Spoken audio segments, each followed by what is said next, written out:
Top quality और consistent performance के लिए सिर्फ सिल्वर पंप नाम याद रखना।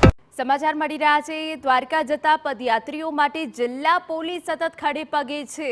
હોળી ધૂળેટીના પર્વને લઈ દેવભૂમિ દ્વારકા જગત મંદિરમાં ફૂલદોલ ઉત્સવને લઈ દ્વારકા જતા પદયાત્રીઓ માટે જિલ્લા પોલીસ દ્વારા આરાધના ધામ ખાતે સેવા કેમ્પ કાર્યરત કરવામાં આવ્યો છે।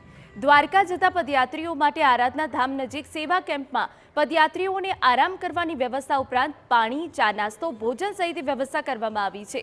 તેમજ પદયાત્રીઓના આરોગ્યની પણ સંભાળ રાખવામાં આવી રહી છે। તેમજ પદયાત્રીઓનો થાક ઉતારવા મસાજ મશીન દ્વારા મસાજ પણ કરવામાં આવે છે। કેમ્પમાં વૃદ્ધ પદયાત્રીઓની આંખની તપાસ કરી ત્વરિત ચશ્મા સહિતની દવાઓ ઉપલબ્ધ કરવામાં આવી છે। પદયાત્રીઓની સલામતી માટે જય દ્વારકાધીશ સૂત્રના સ્ટીકરો અને તેમજ રેડિયમ રિફ્લેક્ટર બેગ પર લગાડવામાં આવ્યા છે। અહીં પદયાત્રીઓના રોડની એક બાજુ સાઈડમાં ચાલવા અંગે પણ માર્ગદર્શન આપવામાં આવી રહ્યું છે। જે પદયાત્રી છે એના સુરક્ષાના હિસાબથી કન્ટિન્યુઅસ સતત અમારી અલગ અલગ જે ટીમો છે હાઈવે ઉપર પેટ્રોલિંગ કરે છે।